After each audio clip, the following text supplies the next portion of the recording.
Bonjour à tous, aujourd'hui on se retrouve pour une vidéo sur le matcha. Alors le matcha, qu'est-ce que c'est? Est-ce que c'est un thé? Est-ce que c'est une plante? Qu'est-ce que c'est? Alors le matcha, c'est un thé japonais. Et en fait, c'est un thé qui est spécial parce qu'il ne se fait pas infuser. Vous mélangez directement le thé qui est déjà en poudre avec de l'eau ou avec une boisson végétale. Et pourquoi je vous parle de thé matcha? Parce que j'ai découvert ça il y a quelques années quand je vivais à Londres et ça fait que quelques semaines là que j'ai enfin investi dans du thé matcha. Et je suis trop contente parce que c'était un peu mon rêve de me faire des thés matcha, des matcha latte, comme quand tu vas au café avec la mousse, le truc là que j'adore. Donc j'avais trop envie de me faire ça à la maison, c'est vraiment un grand kiff. Donc j'ai enfin investi il n'y a pas très longtemps dans du bon thé matcha et des boissons végétales pour me faire ça. Il se trouve que pour faire un bon thé matcha, il faut donc un thé de qualité et pour ça, un thé de qualité, ça requiert d'avoir une belle couleur. Si vous voulez un thé matcha de qualité, il faut qu'il ait vraiment une couleur vert pétant, genre fluo quasiment.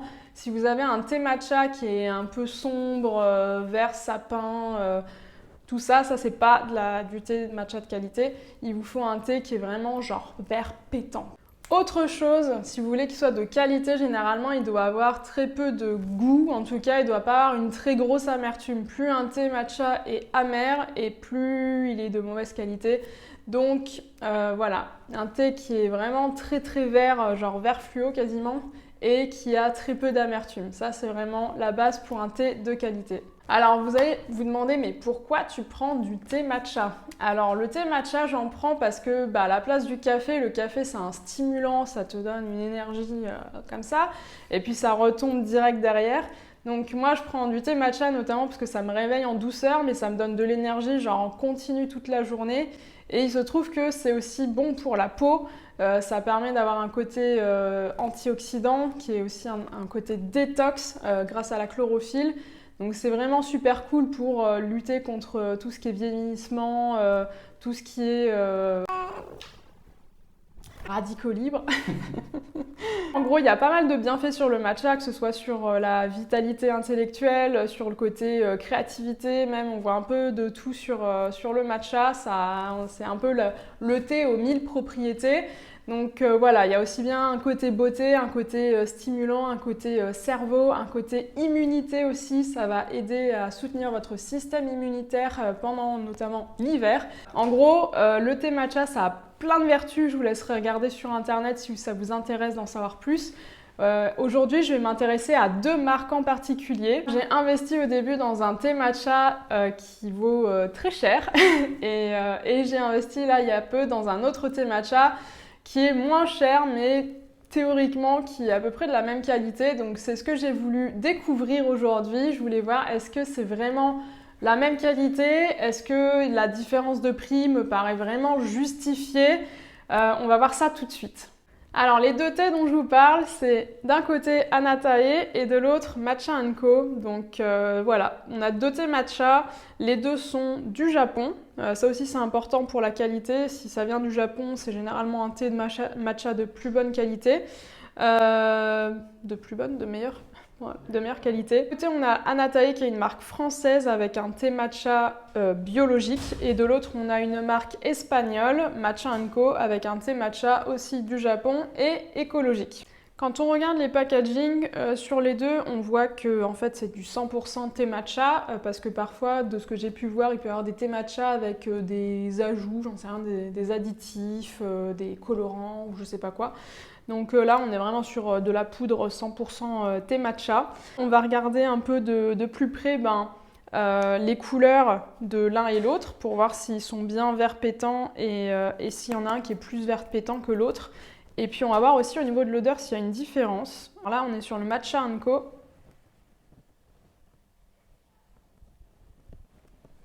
Ça sent un peu l'herbe, ça sent un petit peu l'herbe, c'est pas trop fort comme odeur, donc on va voir l'autre de Anatae.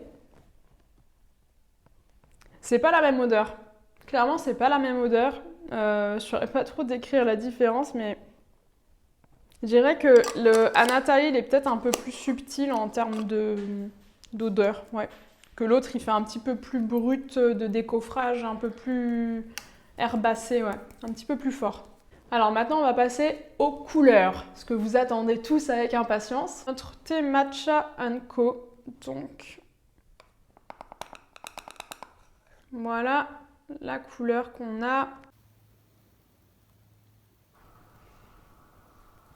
On peut le voir à la caméra sur un vert vraiment bien vert pétant. Donc ça, c'est vraiment cool. Comme on a dit, c'est un signe de qualité. Et on va voir maintenant notre autre matcha, le matcha de Anatae. Donc là, pareil, on va voir sur la cuillère. Voilà, c'est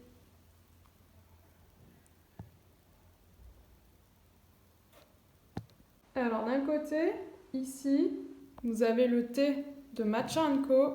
Et ici, vous avez le thé de Anatae. Donc voilà, je vous laisse observer la différence de couleur entre les deux. Et on peut voir que franchement, bonne chance pour trouver lequel est lequel. Si vous ne le savez pas, ils sont vraiment tous les deux hyper verts. Donc on vient de voir la couleur. On voit que c'est très similaire. On va voir maintenant la dégustation. Au niveau de l'odeur, je vous ai dit, celui-là, il a une odeur un petit peu plus subtile, un peu plus complexe, j'ai l'impression, que le thé de Matcha Co. Mais en termes de couleur, on est vraiment sur quelque chose de très très similaire. Par contre, au niveau du prix, c'est pas pareil. Là, en gros, on a ce format-là, c'est le prix de ce format-là. Donc là, on a 30 grammes et là, on a 80 grammes.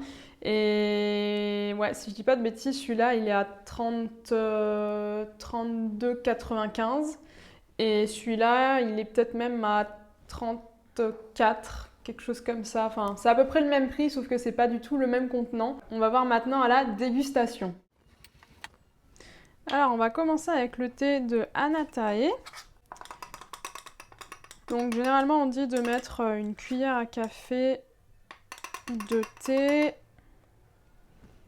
Hop. Pour le thé d'Anatae, je le fais en réalité là pour vraiment être sur une égalité parfaite entre les deux marques, mais j'ai remarqué que quand je me fais mon matcha avec Anatae, j'ai pas besoin de passer par l'étape de la passoire, il se mélange parfaitement bien. Alors que pour le thé de Matcha Co, j'ai vraiment besoin de passer par l'étape de la passoire pour qu'il ne s'agglutine pas et qu'il ne fasse pas des petites boulettes de matcha un peu pas très bonnes à manger, puisque c'est censé être dilué et pas être agglutiné en boulettes.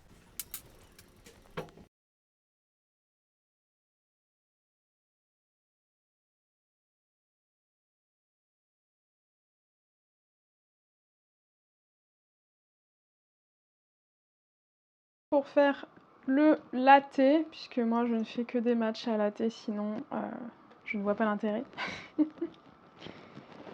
Je mets du lait d'avoine, c'est mon préféré pour faire les lattés. Donc c'est juste de l'avoine avec de l'eau et je vais le faire chauffer.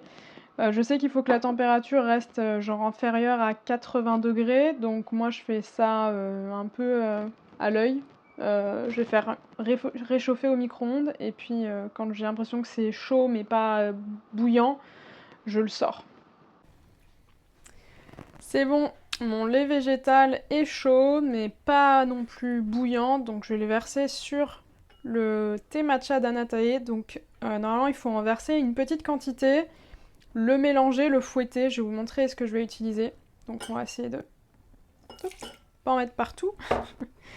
Et là, je vais fouetter avec, je sais pas trop comment ça s'appelle, c'est un espumador, je sais pas comment dire en français. Un petit fouet, un fouet électrique là qui mélange super bien. Normalement on peut le faire avec le fouet en bambou. Moi j'utilise ça parce que ça permet de faire de la mousse.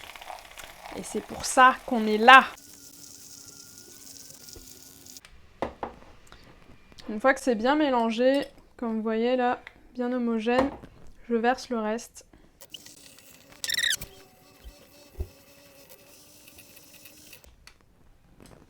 Et maintenant on va faire la même chose avec le Matcha Co. J'ai refait chauffer un peu de lait d'avoine.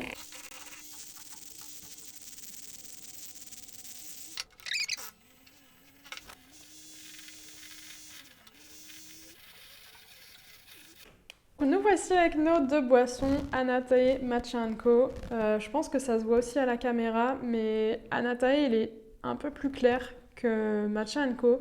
Il y a aussi plus de lait, un tout petit peu plus de lait dans celui d'Anatae. Donc voilà, maintenant c'est parti pour la dégustation. Franchement, la dégustation, bah, c'est très similaire. Après, j'ai pas un palais, je suis pas Paul Bocuse, mais c'est excellent.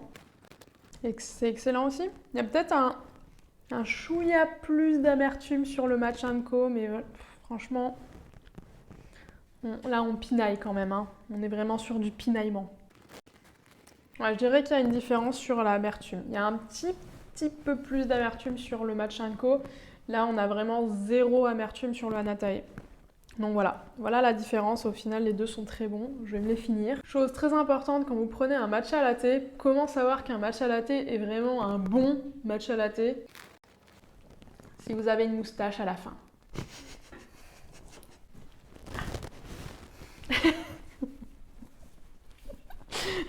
On dirait un chat. La meuf, elle est en train de se nettoyer comme un chat, quoi. Excusez-moi, je fais ma toilette.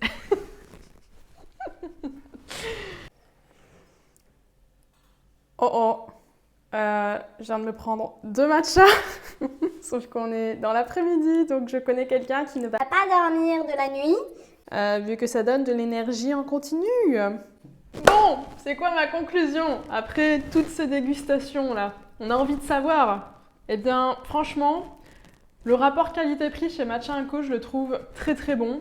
Chez Anatae, du coup, je pense qu'on est quand même sur une qualité un peu supérieure que le Matcha Co, pour être totalement honnête. Mon avis, c'est que si vous êtes vraiment un expert du matcha et que vous avez le budget, foncez pour le Anatae, vous ne serez pas déçus, ce sera vraiment un excellent matcha. Et si vous avez un peu moins de budget et que vous avez quand même envie de vous faire plaisir avec un matcha de bonne qualité, je vous conseille celui de Matcha Co.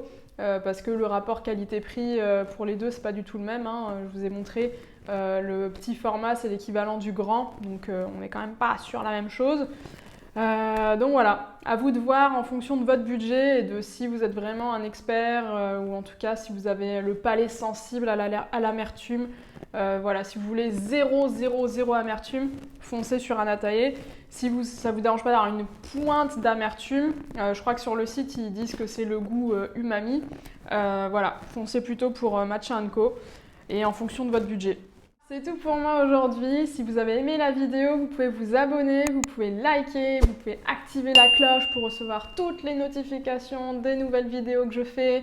Et surtout, dites-moi en commentaire si vous avez testé ces deux marques et laquelle des deux vous préférez, ou si vous avez trouvé d'autres marques équivalentes qui sont super. Je suis très ouverte pour découvrir de nouvelles marques.